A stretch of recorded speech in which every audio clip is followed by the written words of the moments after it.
रख लूंगा, पूरा दिन यहाँ रह लेंगे, थोड़े बड़े हो जाएंगे तो इनको छोड़ दूंगा। लेकिन थोड़ा ही दिन इनके पास में रहे, उतने दिनों में ऐसा प्रेम हो गया, ऐसा प्रेम हो गया, ऐसा प्रेम हुआ कि भरत जी की आसक्ति हो गई। उठते बैठते खाते पीते दिन रात अब तो केवल उसी को याद करते हैं।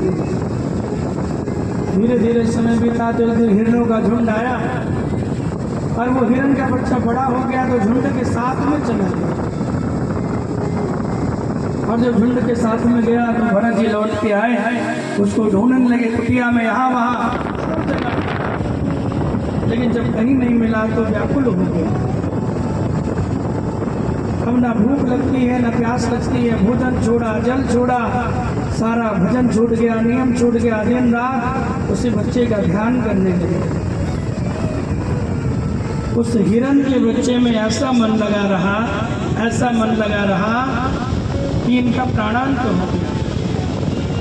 और जब इनके प्राण छूट गए ना तो मरने के बाद भी इनको हिरण की योनि प्राप्त हो। अब हिरण बन के तो आ गए, लेकिन पूर्व जन्मों की याद के कारण हिरणों के झुंड से अलग रहते हैं। सोच रहे हैं किसी प्रकार इस जीवन को पूर्ण करें। बड़ा समय बीत गया, जब हिरण की योनि में पूर्ण हुई तो पुनः पूर्व जन्मों के संचित पुण्य के कारण फिर से अंगिरस गोत्र में ब्राह्मण कुल में इनको जन्म मिला और जहाँ इनका नाम फिर भरत ही रखा गया। लेकिन भरत जी इस बार बड़े सावधान हैं।